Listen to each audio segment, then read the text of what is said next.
아, 올해는 캐나다에 가서 수영이나 할까?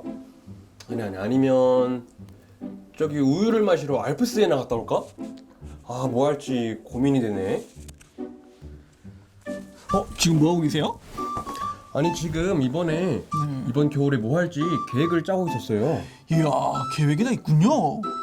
그런데 말입니다. 하나님도 계획이 있으시다네요. 하나님의 계획이요?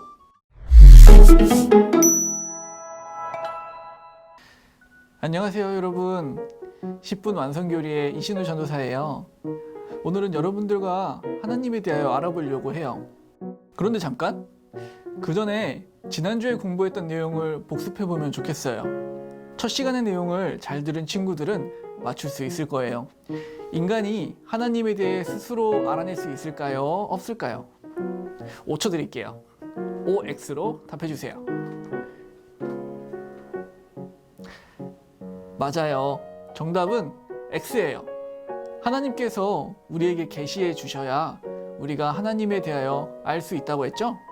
그렇다면 오늘날 우리에게 주시는 하나님의 계시는 뭐죠? 맞아요. 성경이에요. 오늘 우리가 알아볼 하나님에 대한 지식 또한 성경에서 하나님이 계시해 주신 말씀들 안에서 정리한 내용들이에요. 여러분들, 하나님이 어떠한 분이신지 궁금하지 않나요? 오늘 끝까지 집중해서 잘 들어보면 하나님에 대하여 잘 알 수 있을 거예요. 먼저 하나님의 속성에 대해서 알아볼게요. 속성이라는 말은 한자로 엮을속자의 성품 성자를 사용해요. 성품을 엮다라는 뜻인데 이해하기 편하게 하나님만이 가지고 있는 것이구나 라고 생각하면 좋을 것 같아요. 하나님의 속성은 공유적 속성과 비공유적 속성으로 나눠서 설명할 수 있어요. 먼저 공유적 속성이라는 말은 하나님과 인간이 함께 소유한 성질이라는 말이에요. 그리고 비공유적 속성이라는 뜻은 하나님과 사람이 함께 갖지 않는 하나님만이 가지고 있는 성질이라는 말이에요. 먼저 공유적 속성에 대해서 알아볼게요. 이 공유의 한자 뜻은 함께 공에 있을 유자로 한자로는 함께 소유하고 있다는 의미예요. 하나님에게 있는 것이 우리들에게도 나누어져 있다는 의미로 이해할 수 있을 것 같아요. 때문에 우리에게 있는 모든 것은 하나님으로부터 온 것이다 라는 것을 기억해야 돼요. 하나님에게도 있고 우리에게 있는 것은 무엇일까요? 몇 가지 한번 여러분들과 살펴볼게요. 먼저 하나님은 영이시죠. 그런데 우리도 영을 가지고 있어서 함께 영이라는 것을 가지고 있다는 공통점이 있는 거예요. 그리고 하나님이 그분의 지식으로 이 세상을 다스리시잖아요. 우리들에게도 하나님께는 비교할 수 없지만 지식을 가지고 살아가요. 또 하나님은 의지를 가지고 계신 분이에요. 우리들도 의지를 가지고 열심히 살아가는 사람들이잖아요. 하나님은 그 어떠한 분에도 구속받지 않으시는 자유 또한 가지고 계세요. 우리들 또한 자유의지를 가지고 살아가잖아요.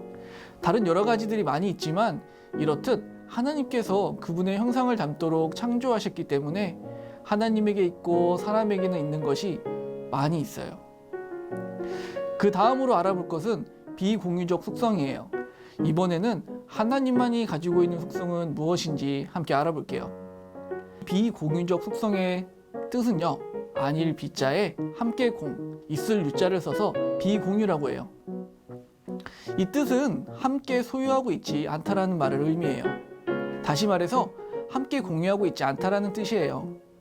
즉, 인간에게는 없고 하나님만이 가지고 있는 속성을 말하는 거예요.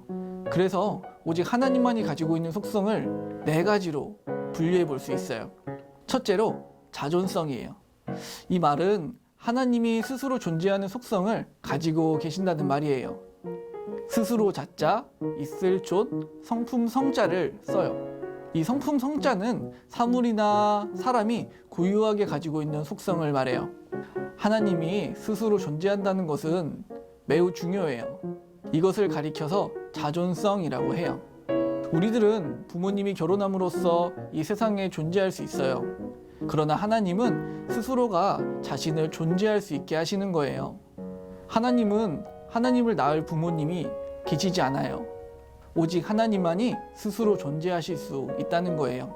다시 말하면 스스로 존재할 수 있는 속성은 하나님만이 가지고 계신 속성이기 때문에 이 자존성은 비공유적 속성인 거예요. 두 번째로 알아볼 건요, 불변성이에요. 불변성의 뜻은 하나님은 변하지 않는다라는 말이에요. 아니 불자에 변할 변, 성품 성자를 써서 불변성이라고 해요. 금을 예로 들어볼게요. 금은 시간이 지나도 변하지 않죠? 언제나 금은 황금색으로 반짝반짝 빛나요. 금은 언제나 변하지 않는 속성을 가지고 있어요. 반면에 우리들의 마음은 어떤가요? 우리들의 생각은, 마음은 언제든지 변할 수 있잖아요. 오늘은 부모님 말씀 잘 들어야지 했다가도 막상 순종해야 할 때 반항하고 싶을 때가 있잖아요. 우리들의 마음은 변덕이 심해요. 하나님은 우리처럼 변덕이 없으시고 언제나 한결같으신 분이라는 거예요. 하나님은 자신은 물론이고 하나님의 존재, 완전하심, 목적, 약속에 있어서도 변함이 없으세요.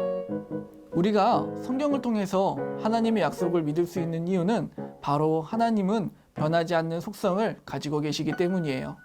그것을 불변성이라고 하는 거예요. 세 번째로 알아볼 건요, 무한성이에요. 이 무한성의 의미는 하나님은 무한하시다라는 말이에요. 없을 무자에 한계 한자, 성품 성자를 써요. 즉 한계가 없는 본성을 가지고 계시다라는 말이에요. 예를 들면 우리도 하나님도 지식은 가지고 있어요. 그런데 우리의 지식은 유한하지만, 다시 말해 한계가 있지만 하나님의 지식은 무한하시다, 즉 한계가 없다라는 말이에요. 지식은 하나님과 공유하고 있는 속성이지만 지식이 무한하다는 것은 하나님만이 가지고 있는 비공유적인 속성인 거예요. 하나님은 시간, 생명, 지식, 지혜 등 모든 것에 있어서 무한하신 분이에요. 네 번째는 단일성이에요. 이 단일성의 의미는 하나님이 외부의 다른 무엇과도 섞이거나 덧입혀진 것이 없다라는 뜻이에요. 한자로는 헛단, 한일, 성품 성자를 써서 단일성이라고 해요. 단일성은 오직 하나님만이 가지고 계시고 하나님의 것으로만 존재하신다는 말이에요. 또 하나님은 오직 한 분 하나님으로 이루어지신 분이시다라는 뜻이에요. 하나님이 세 분이 아니라 한 분이다라는 말이에요. 이것을 삼위일체라고 표현을 해요. 이 삼위일체 하나님이 이 세상을 창조하셨어요. 그리고 하나님의 창조의 목적이 있는데 그 창조의 목적은 바로 하나님의 영광을 위해서예요. 이 하나님의 영광을 이루기 위해서 창조하시기 전부터 큰 계획을 세우셨어요. 그것을 작정이라고 말해요. 이 하나님의 작정을 말할 때 작정의 뜻은 일어날 일들을 결정한다라는 의미를 가지고 있어요. 한자로 지을 작, 정할 정자의 의미를 가지고 있어요. 다시 말하면 우리들은 로봇이고 하나님이 계획을 우리들에게 입력하면 우리가 그대로 움직이는 것을 작정이라고 말하지 않아요. 우리들이 자유롭게 어떠한 삶을 선택해 살아간다고 해도 우리의 선택이 하나님의 큰 계획을 벗어나는 일은 없을 거라는 말이에요. 하나님과 관련하여 이 작정이라는 말의 의미를 한 문장으로 정리하면 하나님께서 뜻하신 영원한 계획이라고 말할 수 있어요. 그 하나님께서 뜻하신 영원한 계획 속에서 우리들을 향하신 계획을 예정하셨어요. 하나님께서 창조하신 피조물 중에서 도덕적인 결정을 할 수 있는 피조물들이 있어요. 성육신하신 그리스도, 인간, 천사, 마귀 등이에요. 하나님의 작정이 큰 계획이라면 그 큰 계획 안에서 인간과 도덕적 피조물에 대한 계획을 예정이라고 말해요. 즉 선한 사람, 악한 사람, 천사, 마귀, 예수님에 대한 작정을 예정이라고 해요. 그런데 하나님의 계획이 미리 예정되어 있다고 해서 우리들의 삶이 하나님께서 정해놓으신 운명대로 살아가야 한다는 말로 오해하면 안 돼요. 이 예정은 우리를 구원하시겠다고 미리 정해놓으셨다는 의미이기 때문이에요. 우리가 하나님의 선하신 뜻 안에서 자유롭게 선택하고 결정하며 살아갈 수 있다는 거예요. 왜냐하면 하나님이 작정하신 구원의 계획은 이루어질 것이기 때문이에요. 그렇다고 죄를 지으면서 살아도 된다라고 말하는 것은 아니에요. 우리가 구원받기로 예정되어 있다고 해서 하나님의 말씀을 순종하지 않는다면 알면서도 순종하지 않는 것이 가장 큰 죄라는 것을 명심하세요. 그 예정 가운데 오늘 여러분들과 선택에 대하여 알아볼게요. 선택이라는 말은 인간들에게 아무런 공로가 없고 오직 하나님이 선택하셔서 구원의 은혜를 누린다라는 것을 말하기 위해 선택받았다라고 하는 거예요. 한자로 가릴선, 가릴택, 즉 가려서 선택하고 가려서 뽑는다라는 말이에요. 예수 그리스도를 통하여 어떤 사람들을 구원하시려는 하나님의 영원하신 목적이라고 말할 수 있어요. 하나님께 선택받았다는 것이 오히려 우리가 아무런 공로도 없고 하나님의 은혜만이 있다는 것을 말하는 것이에요. 오늘 나눌 내용을 한번 정리해 볼게요. 이와 같은 결론으로 우리는 다음과 같이 정리해 볼 수 있어요.